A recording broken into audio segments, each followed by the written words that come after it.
Hello everyone, this is Tony from Two Copper Pieces. I'm the one without the beard, and in this video we're actually going to paint some minis. Finally, for a bunch of videos giving you advice on how to paint minis, we're actually going to paint the minis. Here we go. Now I'm going to be giving a lot more instruction after the credits roll, but you'll see in the montage everything that I do as we paint through.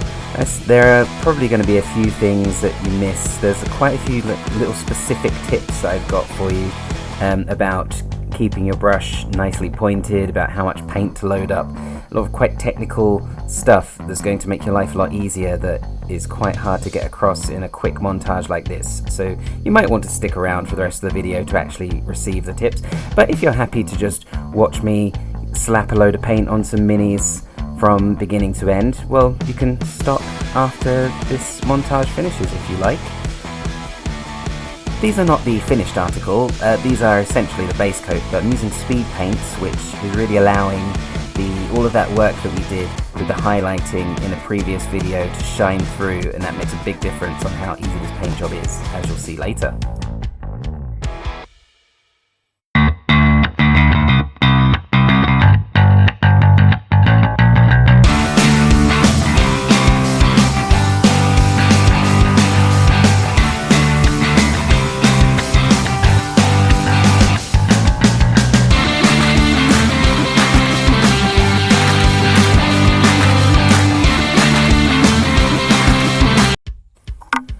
Hello again everybody. So the first thing you should really do if you're going to batch paint a bunch of minis like this is organize them into groups, as discussed in the previous video.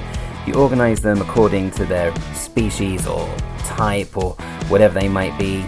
You know, the orcs with the orcs, the zombies with the zombies, etc. You're just going to find it a lot easier to grab what you need and to use the right shade. If you're batch painting for a board game, you probably want to keep a lot of consistency across these minis so that they fit together, and we'll talk about a little bit of variation in them, which can help also identify them separately. What you just saw there was a little technique that you can use to keep the tip of your brush pointed. So you want to wet it first, dry it off lightly on a paper towel so it's still got some of the moisture in it, and then as you saw there, just between, like in the crease of your palm, you can twist the brush and that should come out with a nice point. It's just a handy technique to get into as you're painting, which I find quite useful. Now I'm using speed paints here. These particular ones are by Army Painter, but other brands include like Citadel. They have Citadel contrast paints. I'm sure there are some other ones as well. They work really effectively when you've done some highlighting, especially zenithal priming beforehand, like we did in the previous video, because they're a bit translucent. On lighter base colours they are brighter, and on darker base colours they are darker, which not only do they kind of pool in the crevices and cracks to make them a bit stronger and brighter, that can also really help with the shading and the values. So it really takes out a lot of the work that you would have had to have done previously. They're effectively quite high pigmented glazes, which work quite well. There's that technique again we're talking about to straighten out that tip. Now, tip number 2 would be just dip the tip. It's exactly what it sounds like. Poking the tip of the paint, not the tip of the paint, tip of the brush into the paint, picking up just a little bit of paint.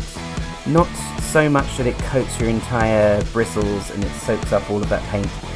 Because especially with speed paints, but actually any paints, when you've got your brush nice and wet, they will flow off the brush nicely, and speed paints being translucent, you don't need a lot. It doesn't need to be really thick and gloopy, and it can't really get thick and gloopy. So just a little bit will allow you so much more control. You might have to frequently go back and add a bit more paint here and there. That's fine.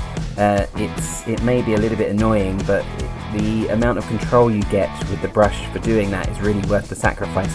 It's going to make you paint a lot faster.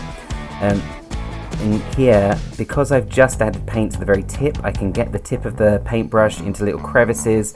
Like that mini has its head tilted to one side, but I can squeeze the tip between its jawline and its shoulder without getting it on the hair and stuff like that. If your brush is a lot more loaded, you're a lot more likely to accidentally nick edges of other things with your paintbrush and get colour where you don't want it to go. So just remember, just dip the tip. As you can see here, using that same method, just going back with different colours. Another bit of advice, something I mentioned in the last video, but it applies here as well. You want to regularly clean your brush as you're painting, because that's going to keep your brush in good condition. If you allow the paint to get kind of dried onto your brush and bristles, it can get a bit gunky, it won't take paint as well, and it can seep down into the bottom of the bristles, and then that's what really ruins your brushes. So you want to avoid that as much as possible. It's inevitably going to happen to all your brushes, but if you don't want to keep replacing them, that's the thing to do.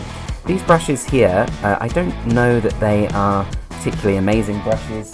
They're from a brand called Shinboen, and they're called art brushes. They have excellent tips, so I'll put them in the description below if you want to have a look at them. I was given them as a gift.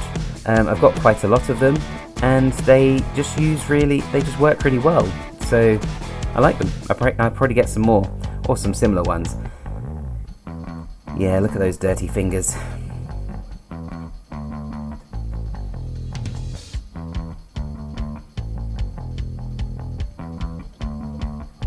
As you see, with that fine tip of the brush, you can really get to loads of crevices, and as I said earlier, with speed paints, they're so pigmented and translucent and thin, you don't have to worry about thinning the paint yourself, it just goes straight on.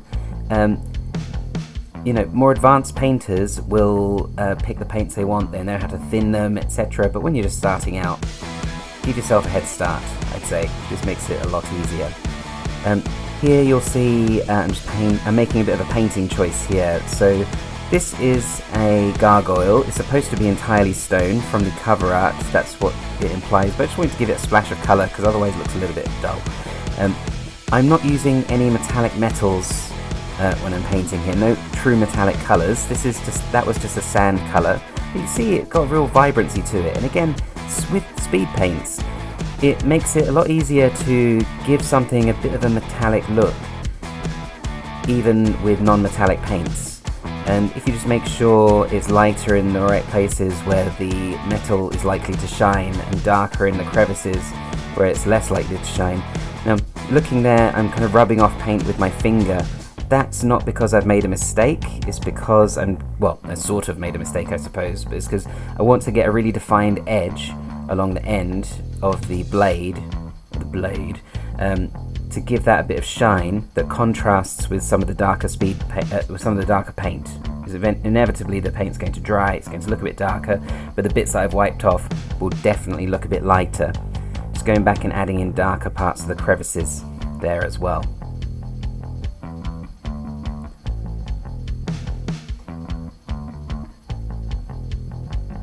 Now, as you're watching this video, I think you need to consider whether you want to be these kitties that didn't like, they didn't subscribe, they just watched, they didn't even share, so I painted them, and now they look ridiculous. Moving on to zombies now. You notice on the card there were some little details there. I'm not going to paint in those details now. In fact, this whole video, there's no details going in, because we'll save that for later. It's really a different set of techniques you need to use. This is all about just getting that paint on as quickly as possible, and I hope you can see that because of all of that great work that we did previously, you barely need to do anything to bring these miniatures to life now.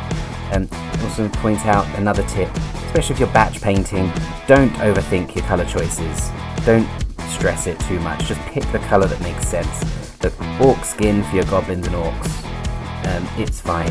But in Fantasy now, there are a lot of different colour skins for different races, and that's great, and I like to paint that way sometimes.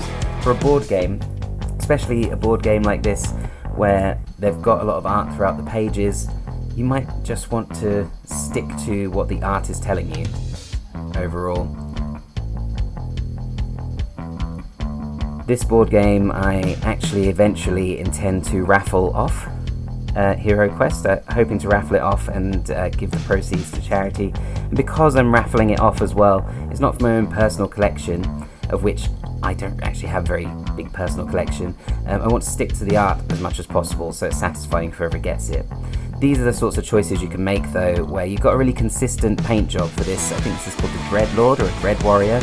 There are 4 of them, so more or less they're painted exactly the same, but anything cloth I've decided to give them different colours.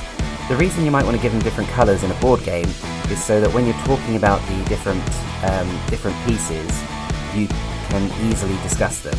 You can differentiate creatures by their base, but you could also differentiate creatures by what they're wearing or something like that, something big. Now these are abominations, this is what they're called, abomination, you can kind of see why.